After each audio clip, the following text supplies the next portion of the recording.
بسم اللہ الرحمن الرحیم۔ اعوذ باللہ من الشیطان الرجیم۔ وَإِذَا طَلَّقْتُمُ النِّسَاءَ فَبَلَغْنَ أَجَلَهُنَّ فَلَا تَعْضُلُوهُنَّ أَن يَنكِحْنَ أَزْوَاجَهُنَّ إِذَا تَرَاضَوْا بَيْنَهُم بِالْمَعْرُوفِ۔ عزیز طلباء کرام، سبق نمبر 205 آیت نمبر 232 تا 33 آیات کریمہ کا ترجمہ ہے، اور جب تم اپنی بیویوں کو طلاق دے دو تو وہ اپنی عدت کو پہنچ جائیں تو نہ تنگ کیجیے ان کو کہ وہ اپنے خاوندوں کے ساتھ نکاح کریں جب کہ وہ آپس میں راضی ہو جائیں عرف کے مطابق۔ یہ حکم جس کا تم کو واعظ کیا جاتا ہے تم میں سے ان لوگوں کو جن کا یقین ہو اللہ کی ذات پر اور یوم آخرت پر، اور یہ حکم ہے تاکہ تمہیں بدنامی سے بچائے اور تمہیں بدکاری سے پاک رکھے۔ اللہ ہر چیز کو جانتا ہے اور تم نہیں جانتے، لہذا ان احکام کی حکمتوں کو بھی اللہ ہی جانتا ہے۔ آیت کریمہ کے اندر ایک اور رسم جاہلیت اور طریقہ جاہلیت کے اوپر رد ہے کہ بیوی کو طلاق دینے کے بعد پہلے خاوند سے نکاح کرنے کو دوبارہ برا سمجھتے تھے، یا یہ ہے کہ خاوند اگر طلاق دے دے تو اس بیوی کو کسی اور خاوند سے نکاح کرنا نہیں چھوڑتے تھے اور اس کو معیوب سمجھتے اور عیب سمجھتے، تو ان رسموں کے اوپر رد ہے۔ پہلی آیات میں بھی وَإِذَا طَلَّقْتُمُ النِّسَاءَ فَبَلَغْنَ أَجَلَهُنَّ، وہاں بھی رد تھا، لیکن وہاں رسم تھی طلاق اور عدت کے بارے میں کہ بیوی کو بار بار طلاق دی جاتی اور پھر عدت میں بار بار رجوع کیا جاتا، اس رسم کے اوپر رد تھا۔ یہاں طلاق دے دی ہے اور عدت گزر گئی ہے، اور طلاق اور عدت گزر جانے کے بعد پہلے خاوند سے نکاح کرنے میں یا دوسرے خاوند سے نکاح کرنے میں جو ظلم اور زیادتیاں زمانہ جاہلیت میں عورتوں کے ساتھ کی جاتی تھی ان پر رد ہے۔ وَإِذَا طَلَّقْتُمُ النِّسَاءَ، جب تم طلاق دے دو اپنی بیویوں کو، فَبَلَغْنَا، یہاں بلغا اپنے اصل معنی میں ہے، معنی پہنچ جانا، اجلہن عدت کے منتہا کو، یعنی عدت ختم ہو گئی ہے، تو فَلَا تَعْضُلُوهُنَّ، عزل کا معنی ہے تنگ کرنا، تکلیف دینا۔ عزل کا یہ معنی نہیں ہے کہ صراحتاً اس کو روکتا ہے کہ تم نکاح نہ کرو دوسرے خاوند سے، لیکن ایسے خفیہ طریقے اور انداز اختیار اور اپنائے جائیں جن سے بیوی کو تنگ کیا جائے اور تکلیف دی جائے کہ دوسرے خاوند کے ساتھ نکاح نہ کریں۔ تو فَلَا تَعْضُلُوهُنَّ، عزل کا معنی تنگ کرنا، نہ تنگ کرو ان عورتوں کو، ان ينكحن، کہ وہ نکاح کریں، ازواجہن، اپنے خاوندوں کے ساتھ۔ یہاں ازواج سے مراد وہ خاوند ہے جو آئندہ کل مستقبل میں ان کے خاوند بنے گئے، یعنی ان کو ازواج باعتبار ما یؤول الیہ کے کہا ہے، باعتبار مستقبل کے کہا ہے۔ اس صورت میں جب ازواجہن سے وہ دوسرے خاوند مراد ہے تو اذا طلقتم میں خطاب پہلے خاوند کو ہوگا کہ پہلا خاوند بیوی کو عدت گزر جانے کے بعد دوسرے خاوند سے نکاح کے بارے میں تنگ نہ کرے، روکے نہ، رکاوٹ نہ ڈالے۔ جبکہ ازواج دوسرا معنی اس میں یہ ہے کہ ان ينكحن ازواجہن سے پہلا خاوند مراد ہے۔ تو اذا طلقتم النساء میں حکم تو پہلے خاوند کو ہوگا کہ جب تم طلاق دے دو عورتوں کو، فبلغن اجلہن، اور عورتیں اپنی عدت کو پہنچ جائے، تو فلا تعضلوہن میں خطاب اب خاوند کو نہیں ہے بلکہ خاوند کے اولیاء کو ہے، جو دوسرے سرپرست اور اس کے رشتہ دار ہیں ان کو ہے۔ تو فلا تعضلوہن، رشتہ داروں کو یہ حکم ہے کہ تم نہ تنگ کرو، ان ينكحن، کہ یہ عورتیں نکاح کریں، ازواجہن، اپنے سابقہ خاوند سے پہلے سے، کیونکہ اس سے بھی لوگ زمانہ جاہلیت میں یہ رسم تھی کہ پہلے خاوند سے نکاح نہیں کرنا دیتے تھے، اور اس کی وجہ یہ کہ یہ لڑکی ہماری بدنامی کا سبب بنی ہے، اس نے طلاق لی ہے، طلاق کا مسئلہ گزر چکا ہے تو یہ ایک بدنامی بن چکی ہے، اس نے ہماری عزت پر ہاتھ ڈالا ہے، ہمیں بھی عزت کیا، لہٰذا اس سے خاوند دوبارہ نکاح نہیں کر سکے گا۔ یا دوسرے خاوند سے نکاح نہیں کرنا دیتے تھے، اس کو معیوب سمجھتے تھے اور کہتے یہ ہماری بدنامی کا ذریعہ ہے، جیسے کہ آج کے معاشرے میں بھی یہی چیزیں اور یہی رسم جاہلیت ہمارے معاشرے میں بھی پائی جاتی ہے۔ لیکن قرآن رسوم کو اوپر رد کرتا، اذا تراضوا، جب یہ راضی ہو جائیں، بینہم آپس میں، کیونکہ ابھی پہلے خاوند سے نکاح کرے گی تو رضا شرط ہے، یا دوسرے سے کرے گی تب بھی رضا جانبین سے شرط ہے، بالمعروف معنی عرف کے مطابق۔ ذالک یہ جو حکم ہے کہ بیوی کو دوسرے خاوند سے نکاح کیا جا سکتا ہے یا پہلے خاوند سے بھی نکاح کر سکتی ہے، اس میں تاکیدات کے ساتھ ذکر کیا ہے، کیونکہ رسم کے اوپر جب قرآن رد کرتا ہے تو اس میں بہت ترغیب دیتا ہے اور بڑی تاکیدات پیش کرتا ہے تاکہ رسم ختم ہو جائے۔ تو ذالک یہ جو حکم ہے ما قبل میں کہ دوسرے خاوند سے نکاح کر سکتی ہے، یعظو واز کیا جاتا ہے۔ واز کا اصل معنی یہ ہے کہ روکنا، تو اس میں بھی رسم سے روکا جا رہا ہے، بھی اس حکم کے بارے میں تمہیں واز کیا جاتا ہے۔ بھی ضمیر ذالکہ اور بھی ضمیر کا مصداق ایک ہے، اس حکم کے بارے میں واز کیا جاتا ہے من اس آدمی کو، یہ مفعول بھی ہے یعظو کے لیے، کان منکم تم میں سے جو یؤمن ایمان لے آئے اللہ پر اور یوم آخرت پر۔ گویا کہ ایمان کا تقاضا یہی ہے کہ وہ رسم رواج سے دور رہے اور بچ کر رہے۔ دوسری حکمت ذکر کی، ذالکم یہ دوسری تاکید ہے کہ یہ حکم تمہارے لیے اس لیے ہے کہ ازکا لکم تمہیں بچاتا ہے بدنامی سے۔ ازکا کا معنی بچانا، ویسے صفائی مراد ہے لیکن یہاں بچانا معنی مراد ہے۔ مطلب یہ ہے کہ اگر نکاح نہیں کرے گا یہ بیوی، کسی اور سے نکاح نہیں کرے گی، ویسے دوستی اور خفیہ یاریاں لگائے گی تو تمہارے لیے بدنامی بنے گی، اور یہ ہے کہ تمہاری لڑکی یا تمہاری بہن یا تمہاری فلاں جو ہے فلاں کے ساتھ دوستی اور یاریاں لگی ہوئی ہے تو اس سے ایک بدنامی بنتی ہے۔ تو اس لیے ذالکم ازکا لکم یہ تمہیں اس بدنامی سے بچائے گی کیونکہ نکاح ہو جائے گا۔ وَأَطْہَرُ اور جب یاری لگتی ہے تو اس میں بدکاری کی نوبت بھی آ سکتی ہے، زنا تک کی، تو وَأَطْہَرُ یہ تمہارے لیے پاکی کا ذریعہ ہے کہ یہ تمہیں بدکاری سے اور برائی سے بچائے گی کہ وہ دوسرے خاوند سے نکاح کر لے یا پہلے خاوند سے۔ واللہ یعلم یہ باقبل میں گزرا ہے کہ اللہ ہر چیز کو جانتا ہے، عموم مراد ہے، اور لہذا اس قانون کی حکمت کو بھی اللہ جانتا ہے۔ وانتم لا تعلمون اور تم نہیں جانتے۔ والوالدات دوسری آیت جو ہے آیت نمبر 233 جو ہے، اس آیت کے اندر 9 جملے ہیں اور ہر جملے کے اندر ایک مستقل مسئلہ ہے۔ پہلی آیت سے ربط اس کا یہی ہے کہ جب عورتوں کو طلاق دے دی جاتی ہے تو طلاق دینے کے بعد عدت گزر جائے تو اس کے اگر بچے ہوں پہلے خاوند سے تو ان کے دودھ پلانے کا کیا حکم ہوگا، اس کی کیا تربیت ہے۔ تو اس میں عورتوں تربیت الاطفال بعد الطلاق والعدت کا مسئلہ ہے۔ آیت کا عنوان ہوگا،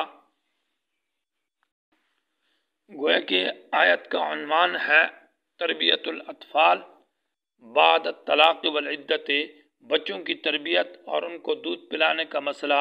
عورتوں کو طلاق اور عدت کے بعد۔ تو اس کا ذکر ہے والوالدات والدہ جو مائیں ہیں جو دودھ یرضعنا وہ دودھ پلاتی رہیں اولادہن اپنے بچوں کو حولین 2 سال کاملین پورے کے پورے۔ یہ یرضعنا اگرچہ جملہ خبریہ ہے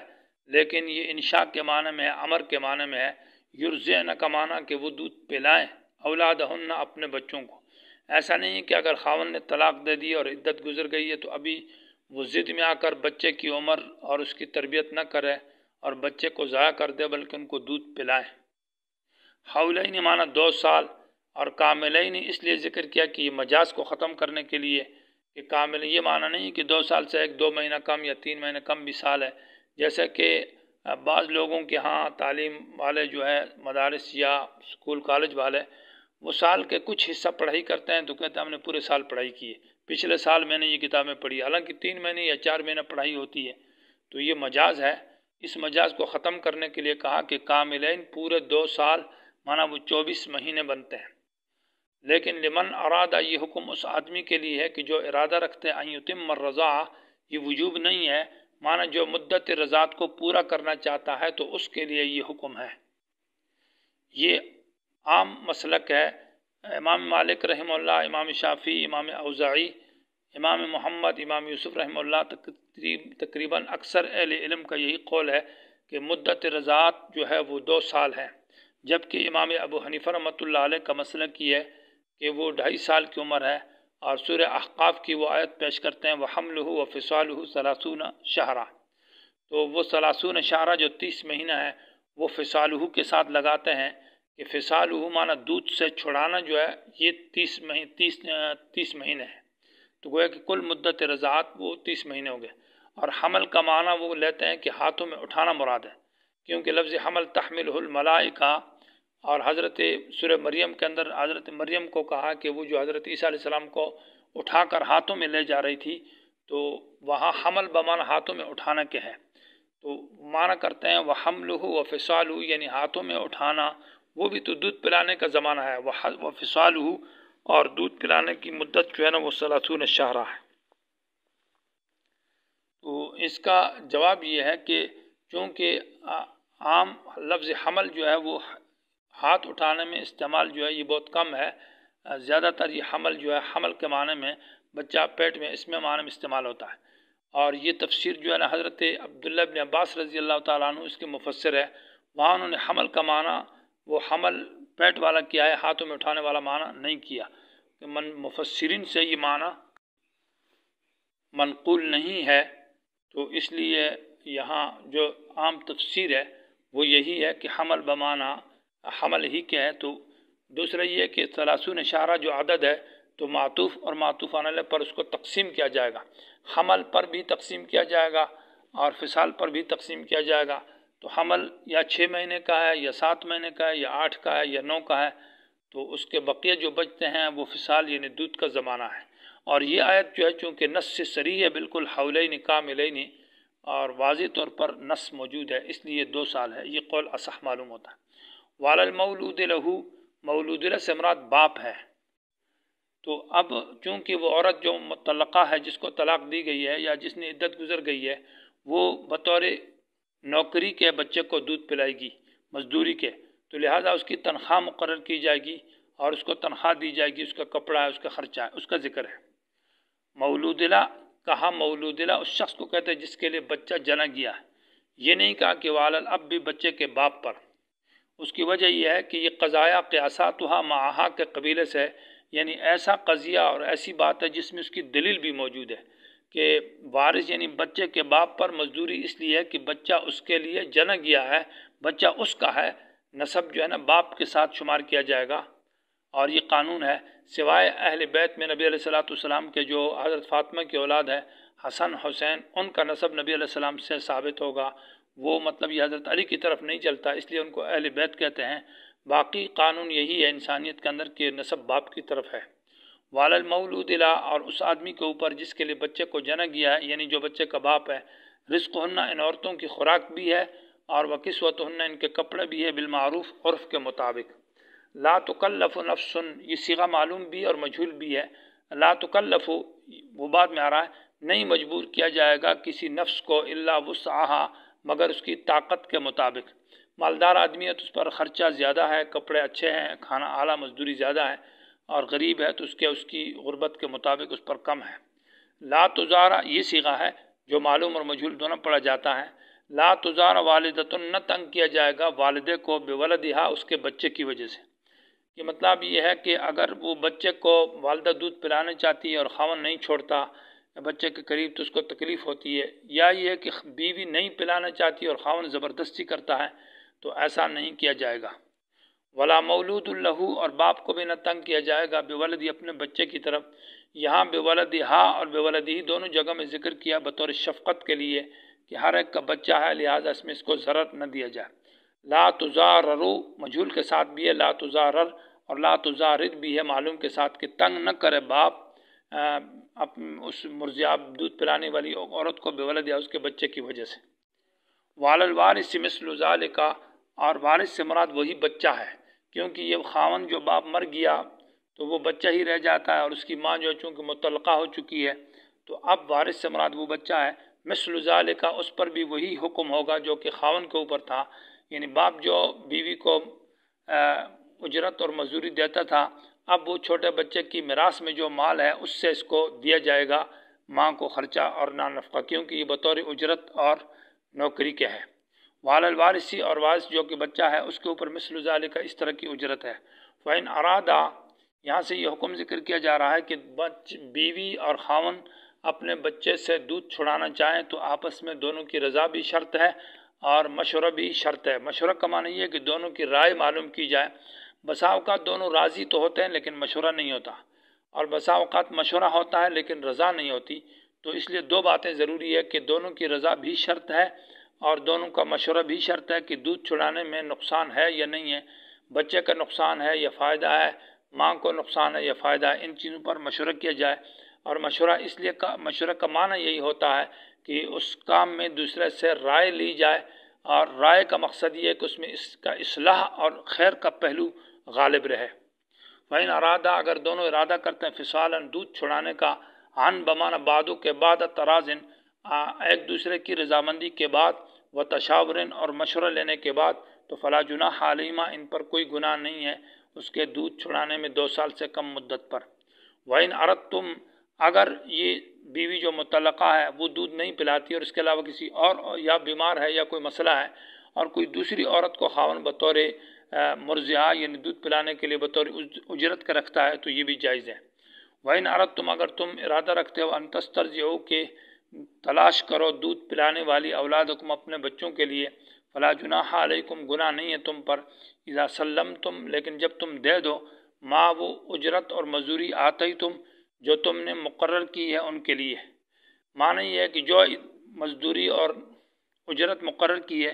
وہ بالکل ان کو مکمل طور پر حوالے کرنی ہے، ایسا نہیں کہ اس میں کم کیا جائے، بالمعروف عرف کے مطابق۔ واتقوا اللہ یہ تاکیدات ہے، اللہ سے ڈرتے رہو، وَاعْلَمُوا یقین کرو، ان اللہ بما تعملون بصیر کہ اللہ تعالیٰ خوب دیکھ رہا ہے ان اعمال کو جو تم کرتے ہو۔ معنی یہ ہے کہ ان احکام میں زیادتی نہ کی جائے، نہ بیوی پر، نہ خاوند پر، نہ بچوں پر، اور ان کو بڑی ہی حکمت عملی کے ساتھ ان